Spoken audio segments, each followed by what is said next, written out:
നമസ്കാരം. Doctor Pramod ഇൻസ്റ്റിറ്റ്യൂട്ടിൻ്റെ YouTube ചാനലിലേക്ക് സ്വാഗതം. ഞാൻ ഡോക്ടർ മോഹൻ പി സാമാണ്.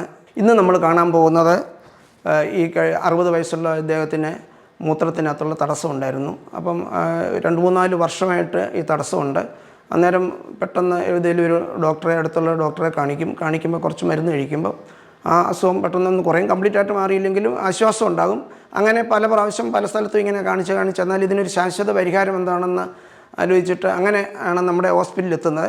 അദ്ദേഹത്തിനോട് വിശദമായിട്ട് ചോദിച്ചു കഴിഞ്ഞപ്പോൾ അദ്ദേഹത്തിൻ്റെ മൂത്രത്തിൻ്റെ സ്പീഡ് കുറവാണ്, ചിലപ്പോൾ മുഴുവൻ പോകാതെ വരും, ഒഴിക്കാൻ താമസിച്ചു കഴിഞ്ഞാൽ ബുദ്ധിമുട്ട്. അങ്ങനെ ക്ലിനിക്കലി സംസാരിച്ചപ്പോൾ എല്ലാം നമുക്കൊരു പ്രോസ്റ്റേറ്റിൻ്റെ തടസ്സം പോലെ നമുക്ക് തോന്നി. ബാക്കി കൂടുതൽ ടെസ്റ്റുകളൊക്കെ ചെയ്തു. അൾട്രാസൗണ്ട് സ്കാൻ ചെയ്തപ്പോൾ പ്രോസ്റ്റേറ്റ് എൻലാർജ് ചെയ്താണ്ട് 60 ഗ്രാമോളം എൻലാർജ് ചെയ്തിട്ടുണ്ട്. മൂത്രം ഒഴിച്ച് കഴിഞ്ഞാൽ കംപ്ലീറ്റ് പോകുന്നില്ല. 200ഓളം മൂത്രം അതിനകത്ത് ബാക്കി കെട്ടിക്കിടക്കുന്നു.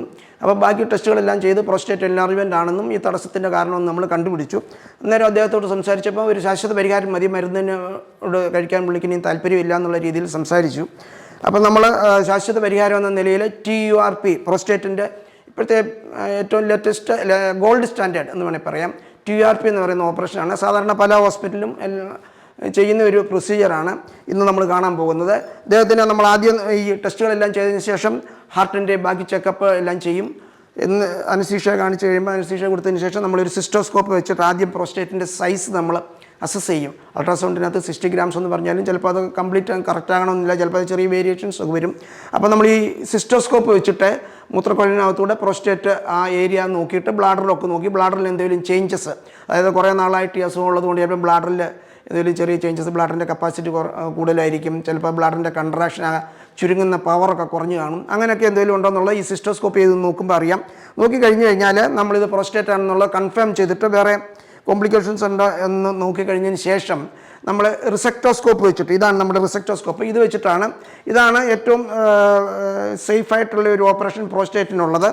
ഈ റിസെക്ടോസ്കോപ്പ് വെച്ചിട്ട് ഇത് നമ്മൾ ഇതിൽ കൂടെ ഒരു ഇറിഗേഷൻ കൊടുത്തു. ഇത് ബ്ലാഡറിനകത്തോട്ട് പാസ് ചെയ്തതിന് ശേഷം പ്രോസ്റ്റേറ്റിൻ്റെ ഏരിയയിൽ ഇത് വെച്ച് കഴിഞ്ഞാൽ ഇതിനകത്തൊരു നൈഫുണ്ട്, അത് കോട്ടറിയുമായിട്ട് കണക്ട് ചെയ്ത് കഴിഞ്ഞാൽ ഇത് കട്ട് ചെയ്യുന്ന, ഇതാണ് കട്ടിങ് നൈഫ്. ഇതിനകത്ത് ഈ നൈഫ് വെച്ചിട്ട് നമ്മൾ പ്രോസ്റ്റേറ്റ് പീസായിട്ട് നമ്മൾ റിമൂവ് ചെയ്യും. അതാണ് ഈ ഓപ്പറേഷൻ. ഇതിൻ്റെ അഡ്വാൻറ്റേജ് എന്താണെന്ന് ചോദിച്ചാൽ ഇത് നമ്മൾ പ്രോസ്റ്റേറ്റ് കംപ്ലീറ്റ് ആയിട്ട് നമ്മൾ റിമൂവ് ചെയ്യും. ഇത് വെച്ചിട്ട് ഇത് കട്ട് ചെയ്ത് കഴിഞ്ഞാൽ റിമൂവ് ചെയ്ത് പീസായിട്ട് എടുത്തിട്ട് കംപ്ലീറ്റ്, അതായത് പ്രോസ്റ്റേറ്റിൻ്റെ ക്യാപ്സ്യൂൾ വരെ ചെന്നിട്ട് ആ ഗ്ലാൻഡുലാർ പാർട്ട് കംപ്ലീറ്റ് ആയിട്ട് നമ്മൾ റിമൂവ് ചെയ്യും.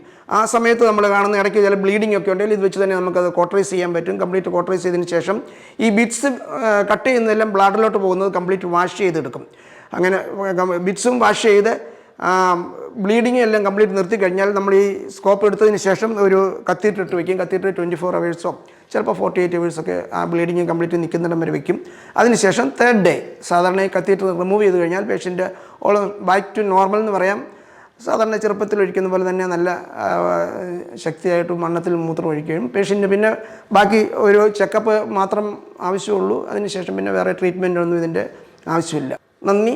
ഇനി മറ്റൊരു വിഷയമായി വീണ്ടും കാണാം.